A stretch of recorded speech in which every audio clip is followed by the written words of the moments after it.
अस्सलाम वालेकुम एवरीवन, मैं हूं डॉक्टर निखत और मैं आपके लिए लेकर आई हूं एक बहुत ही इंपॉर्टेंट वीडियो। तो आज की वीडियो में हम बात करेंगे नॉर्मल डिलीवरी कैसे होती है।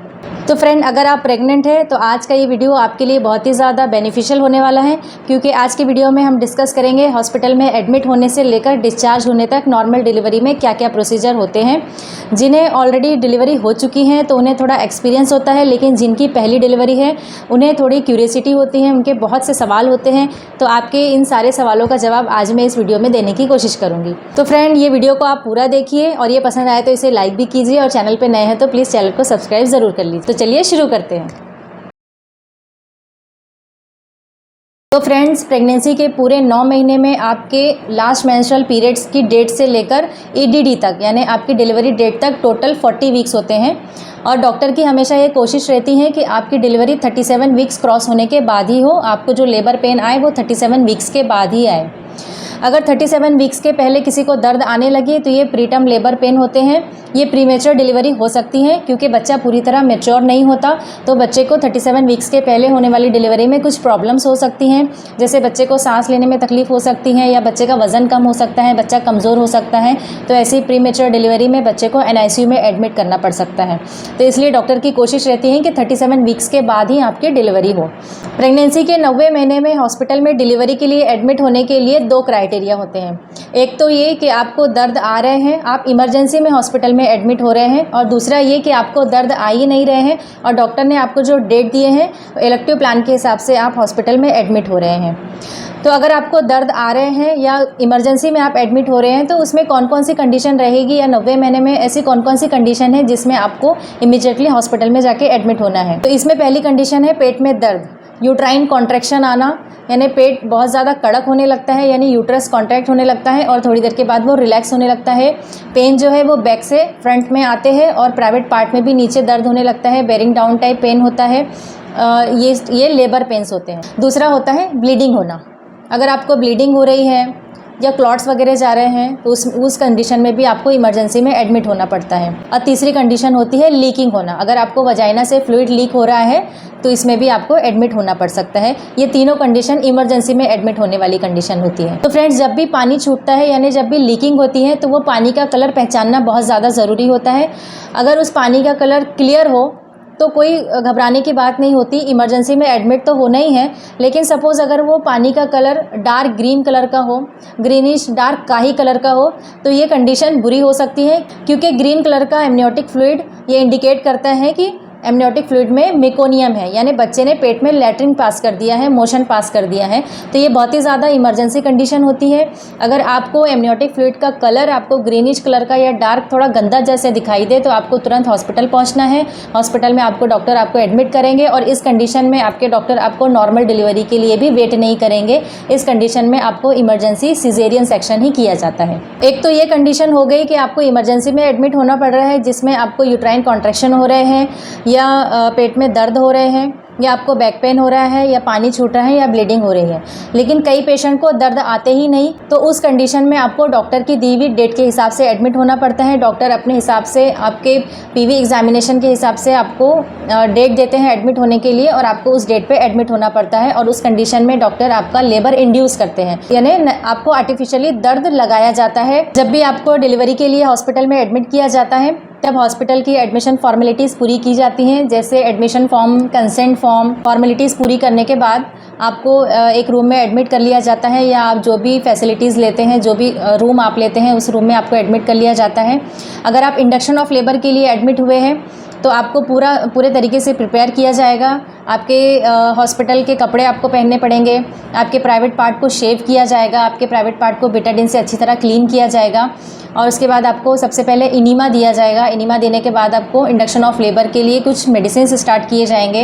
हो सकता है आपके डॉक्टर आपको टैबलेट मिज़ोप्रोस्ट वजाइनली डालने के लिए दे, या फिर हो सकता है सर्विप्राइम जेल आपको वजाइना में इंसर्ट किया जाएगा, जिससे कि सर्वाइकल राइपनिंग होगी और जो सर्विक्स है वो धीरे धीरे डायलेक्ट होगा और दर्द आना स्टार्ट हो जाएंगे। और जब दर्द आना स्टार्ट हो जाएंगे उस समय दर्द बढ़ाने के लिए इंजेक्शन पिटोसिन भी लगाया जाता है, जो कि कैलकुलेटेड डोज में दिया जाता है। दूसरी कंडीशन ये है कि आप इमरजेंसी में अगर एडमिट हो रहे हैं या आपको ऑलरेडी नेचुरली दर्द आने लगे हैं, आपको पानी छूटने लगा है या आपको ब्लीडिंग हो रही है, इस कंडीशन में अगर आप एडमिट होते हैं तो एडमिट होने के तुरंत बाद आपके जो रिलेटिव या आपके हस्बैंड या आपके मदर इन लॉ जो भी हो गया आपके साथ, उनसे हॉस्पिटल की एडमिशन फॉर्मेलिटीज़ पूरी कराई जाएगी। लेकिन आपको इमरजेंसी में लेबर रूम में एडमिट कर लिया जाएगा और लेबर रूम में आपका तुरंत एग्जामिनेशन किया जाएगा कि आपका लेबर कितना प्रोग्रेस हो चुका है, आपको दर्द किस हद तक आ रहे हैं, आपका सर्विक्स कितना डायलेट हुआ है, जो वजाइनल लीकिंग हो रही है वो एमनियोटिक फ्लूइड का कलर कैसा है, वो क्लियर है या मेकोनियम स्टेन तो नहीं है। आपके वाइटल्स चेक किए जाएंगे, बीपी, पल्स, आपका SpO2, बच्चे की दिल की धड़कन टाइम टू टाइम चेक की जाएगी, आपके प्राइवेट पार्ट को इमरजेंसी में क्लीन किया जाएगा। ये सारी चीज़ें आपकी की जाएंगी। और आपको ऑलरेडी दर्द आ रहे हो तो इस दर्द को बढ़ाने के लिए इंजेक्शन पिटोसिन को कैलकुलेटेड डोज में लगाया जाता है। इंजेक्शन पिटोसिन के बारे में मैंने एक अलग वीडियो बनाया हुआ है, इस वीडियो को अगर आप देखना चाहते हैं तो मैं इसका लिंक डिस्क्रिप्शन बॉक्स में दे दूँगी, आप उसे ज़रूर से चेक कर लीजिएगा। अगर आपको 9 मंथ शुरू है और आपको डिलीवरी के लिए हॉस्पिटल में कुछ दिनों में एडमिट होना है तो आपको चाहिए कि आप पहले से ही हॉस्पिटल का एक बैग रेडी करके रख लें और उसमें अपनी ज़रूरत की सारी चीज़ें रख लें ताकि आप इमरजेंसी में एडमिट हुए तो आपकी कोई भी चीज़ें छूटे ना। तो आपके इस बैग में बच्चे के कपड़े होने चाहिए। बच्चे के कपड़े आप डायरेक्टली शॉप से लेकर उसे यूज़ नहीं कर सकते, आपको ख़रीद कर उसे वॉश करना है। वॉश करने के बाद उसे डेटॉल के पानी में भिगोकर उसे कड़क धूप में सुखाना है। उसके बाद ही आप उसे बच्चे के यूज़ के लिए हॉस्पिटल लेके जाइए। बच्चे के कपड़े के साथ आप साथ में डाइपर, वाइप्स, बच्चे के उड़ाने के लिए कुछ कपड़े रख सकते हैं। साथ में आप खुद के लिए अपना कॉटन के गाउन, इनर वेयर, अपने सैनिटरी पैड्स रखिए, अपने hand wash, hand sanitiser, toothbrush, अपने ज़रूरत की सारी चीज़ें आप अपने बैग में रेडी रखिए ताकि अगर आप इमरजेंसी में भी एडमिट हुए तो आपकी कोई भी चीज़ें छूटे ना। हॉस्पिटल में एडमिट होने के बाद जब आपके दर्द बढ़ जाते हैं उस समय आपको हाई डिपेंडेंसी यूनिट में रखा जाता है, आपको वार्ड में एडमिट नहीं किया जाता। रिकवरी एरिया या हाई डिपेंडेंसी यूनिट में आपको रखा जाता है ताकि जब भी कोई इमरजेंसी हो तो आपको तुरंत वहीं से क्योंकि वहाँ से लेबर रूम पास होते हैं, वहाँ से ऑपरेशन थिएटर पास होता है ताकि एक्सेस आसान हो जाए। तो इस समय आपके जो रिलेटिव्स हैं वो काफ़ी परेशान हो जाते हैं कि हमको पेशेंट से मिलने नहीं दिया जा रहा है, अंदर क्या हो रहा है। बट इसमें कोई घबराने की बात नहीं होती, ये आपके लिए बेनिफिशियल होता है ताकि आपके लिए इजी एक्सेस हो सके। कुछ भी इमरजेंसी रहे तो आपको बार बार एग्जामिनेशन के लिए लेबर रूम ले जाया जा सकता है। हाई डिपेंडेंसी यूनिट में रखने के बाद आपका एक या दो घंटे में आपका एग्जामिनेशन किया जाता है। PV एग्जामिनेशन किया जाता है कि लेबर आपका किस तरह प्रोग्रेस हो रहा है। साथ साथ बच्चे की दिल की धड़कन चेक की जाती है। साथ साथ NST एग्जामिनेशन भी किया जाता है। बच्चे के एक्सेलरेशन, टोको देखा जाता है, बच्चे की मूवमेंट्स पे ध्यान रखा जाता है, बच्चा कितना नीचे आया है, ये सारी चीज़ें एग्जामिन की जाती है। जैसे जैसे आपका लेबर प्रोग्रेस होता है उस हिसाब से आपको लेबर रूम शिफ्ट कर दिया जाता है और डिलीवरी होने तक आपको लेबर रूम में ही रखा जाता है। प्राइमी ग्रेविडा यानी जिनकी पहली डिलीवरी होती है उनकी डिलीवरी में थोड़ा वक्त लगता है, 24 घंटे लग सकते हैं, 22 से 24 घंटे लग सकते हैं या उससे ज़्यादा भी लग सकते हैं या कभी कभी उससे कम भी लग सकते हैं। टाइम टू टाइम आपका PV एग्जामिनेशन किया जाता है। सर्विक्स डायलेट होने पर उसे फिंगर से कैलकुलेट किया जाता है, 2 फिंगर, 3 फिंगर, 4 फिंगर। और जब सर्विक्स फुल्ली डायलेट हो जाता है यानी सर्विक्स पूरे तरीके से खुल जाता है तब वो 10 सेंटीमीटर होता है। जब सर्विक्स 10 सेंटीमीटर डायलेट हो जाएगा तभी बेबी का हेड बाहर आएगा। लेकिन ये जो नॉर्मल डिलीवरी कहा जाता है ये उतना भी नॉर्मल नहीं होता है। जैसे कि नॉर्मल डिलीवरी के टर्म में जो वर्ड नॉर्मल है इसे हम एकदम ही नॉर्मल समझते हैं, लेकिन फ्रेंड्स एक बात समझिए कि ये एक्चुअली में इतना नॉर्मल नहीं होता है जितना कि हम इसे समझते हैं। ये नॉर्मल डिलीवरी भी खुद में एक बड़ा कॉम्प्लिकेटेड प्रोसीजर होता है।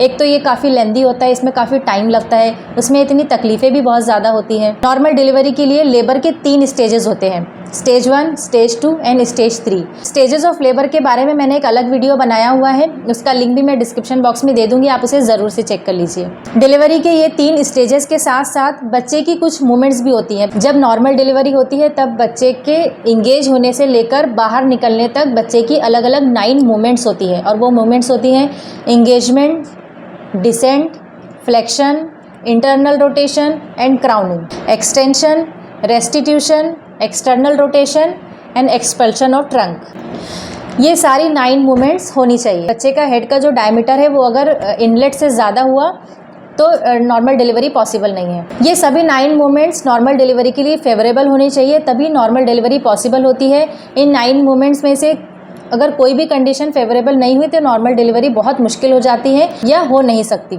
जैसे कि इंगेजमेंट, तो इंगेजमेंट का मतलब है जब बच्चे का हेड पेल्विक बोन के इनलेट में फिक्स होता है, इंगेज हो जाता है, उसे इंगेजमेंट कहते हैं। तो बच्चे का सर का डायमीटर और इनलेट का डायमीटर बराबर होना चाहिए या हेड का डायमीटर उससे थोड़ा कम होना चाहिए, तभी नॉर्मल डिलीवरी पॉसिबल होगी, क्योंकि तभी इनलेट से हेड जो है वो बाहर आएगा और नीचे आएगा। अगर हेड बड़ा है, हेड का डायमीटर बड़ा है, तो इनलेट के ज़रिए वो बाहर नहीं आ सकता, ऑब्स्ट्रक्ट हो सकता है, तो नॉर्मल डिलीवरी ऐसे कंडीशन में पॉसिबल नहीं होती। इसी तरह डिसेंट, जब इंगेज हो जाएगा हेड, तो जैसे जैसे कॉन्ट्रैक्शन आने लगेंगे, दर्द आने लगेंगे, उसी तरह हेड जब नीचे नीचे आने लगेगा, बच्चा नीचे घसरने लगेगा, उसे डिसेंट कहते हैं। फ्लेक्शन, फ्लेक्शन में बच्चे का जो बॉडी है वो पूरा फ्लेक्स होना चाहिए, यानी कम्प्लीटली बच्चा जो है फ्लेक्स होना चाहिए। उसका नेक फ्लेक्स होना चाहिए, शोल्डर फ्लेक्स होता है, रिस्ट फ्लेक्स हो जाते हैं, हिप फ्लेक्स हो जाता है, नी फ्लेक्स हो जाता है और एंकल जॉइंट भी फ्लेक्स हो जाते हैं, यानी बच्चे के कंप्लीट जॉइंट, पूरे बॉडी के जो जॉइंट है वो कम्प्लीटली फ्लेक्स हो जाते हैं। जब बच्चा कम्प्लीटली फ्लेक्स होगा तभी नॉर्मल डिलीवरी पॉसिबल होगी। इसी तरह इंटरनल रोटेशन एंड क्राउनिंग, बच्चा जो है इंटरनली थोड़ा रोटेट होता है और क्राउनिंग होती है, यानी बाहर से ही बच्चे का हेड दिखाई देने लगता है। उसके बाद होता है एक्सटेंशन, यानी जब बच्चे की डिलीवरी होती है, जब बच्चे का हेड बाहर निकलता है तो एक्सटेंशन होता है, यानी हेड जो है इस तरीके से निकल के और हेड ऐसे एक्सटेंड होता है। ये मूवमेंट्स हर तरीके से अपनी जगह बराबर होनी चाहिए, तभी नॉर्मल डिलीवरी पॉसिबल होती है। अगर इन 9 मूवमेंट्स में से कुछ भी अगर पॉसिबल नहीं हुआ या कहीं ऑब्स्ट्रक्शन आ रहा है तो नॉर्मल डिलीवरी ऑब्स्ट्रक्टेड हो सकती है, जिसे ऑब्स्ट्रक्टेड लेबर कहते हैं। और अगर कंडीशन फेवरेबल नहीं हुई तो इमरजेंसी सिजेरियन भी करना पड़ सकता है। इसके अलावा और भी कुछ कंडीशंस होती है जिसमें नॉर्मल डिलीवरी पॉसिबल नहीं होती और इमरजेंसी में सिजेरियन का डिसीजन लेना पड़ता है। जैसे अगर लेबर के साथ जो लाइकर बाहर आ रहा है, जो पानी छूट रहा है, वो अगर मिकोनियम स्टेन है, यानी बच्चे ने अगर पेट में लैट्रिन कर दिया है, तो उस समय हम बहुत ज़्यादा देर तक नॉर्मल डिलीवरी के लिए वेट नहीं कर सकते, इमरजेंसी में सिजेरियन के लिए लेना पड़ सकता है। या अगर फिटल डिस्ट्रेस हो रहा हो, यानी बच्चे की दिल की धड़कन कम या ज़्यादा हो रही हो, उस समय भी को इमरजेंसी में सिजेरियन करना पड़ सकता है। नॉर्मल डिलीवरी के इस प्रोसीजर में जब क्राउनिंग होती है तो क्राउनिंग के समय एपिज़ोटोमी दी जाती है, यानी वजाइना के साइड वॉल में एक कट लगाया जाता है जिसे एपिज़ोटोमी कहा जाता है। ये कट लगाना इसलिए ज़रूरी होता है कि बाहर की जो ओपनिंग रहती है वो थोड़ी बड़ी हो जाती है, जिसकी वजह से हेड को बाहर निकलने में आसानी होती है। एपिज़ोटोमी लगाने का दूसरा फ़ायदा ये है कि जब हेड बाहर आता है तो उस समय फोर्स की वजह से पेरिनियम की मसल टियर हो सकती है, रप्चर हो सकती है। तो ऑलरेडी अगर हमने एपिज़ोटोमी का कट लगा दिया हो, मसल टियर नहीं होती और रप्चर नहीं होती, तो इससे बचने के लिए एपिज़ोटोमी ज़रूरी होती है। लेकिन किसी किसी पेशेंट में एपिज़ोटोमी के बिना भी नॉर्मल डिलीवरी हो जाती है, जैसे मल्टी ग्रेविटा, जिनकी ऑलरेडी 2 या 3 डिलीवरी हो चुकी हो, तो उनकी वजाइना ऑलरेडी डायलेटेड होती है, मसल थोड़ी लैक्स होती है, तो उन पेशेंट में नॉर्मल डिलीवरी विदाउट एपिज़ोटोमी की भी हो जाती है। एपिज़ोटोमी का कट देने का जो टाइमिंग है वो भी आपका परफेक्ट होना चाहिए, क्योंकि डिलीवरी के काफ़ी पहले अगर कट लगा दिए तो वो उस कट से ज़्यादा ब्लीडिंग हो सकती है, और अगर कट लगाने में थोड़ा ज़्यादा टाइम हो गया तो फोर्सफुली जब हेड बाहर आता है तो मसल टियर हो जाती है। तो जो एग्जैक्ट टाइमिंग होता है लगाने का वो क्राउनिंग के जस्ट पहले लगाना चाहिए।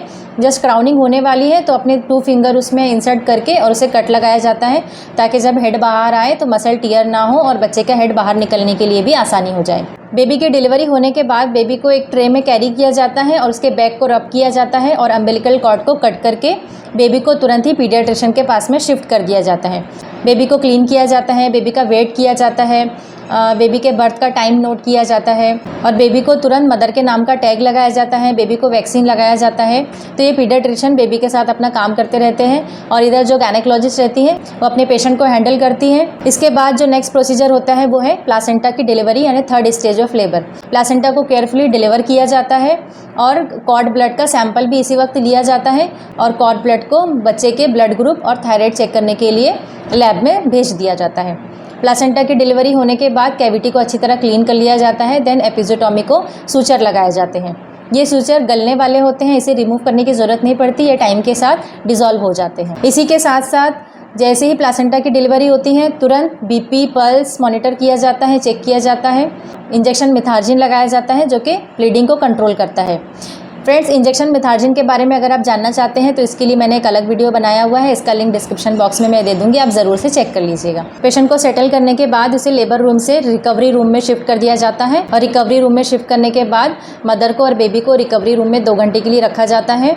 यहाँ पे इसके वाइटल्स चेक किए जाते हैं, ब्लीडिंग चेक की जाती है और जब पेशेंट काफ़ी सेटल हो जाए उसके बाद उसे उनके रूम में शिफ्ट कर दिया जाता है। नॉर्मल डिलीवरी में रिकवरी जल्दी हो जाती है, इसलिए 1 या 2 दिन में ही पेशेंट को डिस्चार्ज भी कर दिया जाता है। इस 2 दिन में मदर को ब्रेस्ट फीडिंग की कंप्लीट ट्रेनिंग दी जाती है और उसके जो एपिज़ोटॉमी के जो टाँके लगे हैं उसकी केयर करने की भी उसे ट्रेनिंग दी जाती है। डिस्चार्ज के समय आपको डिस्चार्ज कार्ड साथ में दिया जाता है, जिसमें आपको ऑन डिस्चार्ज ट्रीटमेंट सारा एक्सप्लेन किया जाता है। आपको आपका एक अच्छा डाइट चार्ट दिया जाता है, ब्रेस्ट फीडिंग की ट्रेनिंग आपको दी जाती है और बेबी की फ़ाइल आपको साथ में दी जाती है, जिसमें बेबी की सारी डिटेल लिखी होती है, जिसमें बेबी का टाइम ऑफ बर्थ, उसका वेट, वैक्सीन की डिटेल, ये सारी उसकी फ़ाइल में मेंशन होती है। डिस्चार्ज होने के बाद भी घर आकर आपको आपके एपिज़ोटॉमी के टाँकों की बहुत ज़्यादा केयर करनी होती है। आपको गर्म पानी में बैठना है, जिसे सिट्स बाथ कहते हैं। टब में गर्म पानी लेकर उसमें 2 ढक्कन बेटाडीन लिक्विड के डालना होता है और उसमें 15 मिनट के लिए बैठना होता है। ये आपको जब तक कि आपके टाँके अच्छी तरह सूख नहीं जाते तब तक आपको दिन में 2 बार करते रहना है। इसी तरह आपको वी वॉश यूज़ करना है, आपको टी बैग ऑइंटमेंट अप्लाई करना है। ऐसा करने से आपके जो एपिज़ोटॉमी के टाँके हैं वो जल्द से जल्द ठीक हो जाएंगे। तो फ्रेंड्स, ये हो गई हमारी एडमिट होने से लेकर डिस्चार्ज होने तक सारी बातें जो हॉस्पिटल में होती हैं। उम्मीद करती हूँ आज की इस वीडियो में आपको सारी बातें अच्छी तरह समझ आई होगी और अगर ये आपके लिए फ़ायदेमंद हो तो प्लीज़ वीडियो को लाइक कीजिए और चैनल को सब्सक्राइब ज़रूर कर लीजिए। Thank you.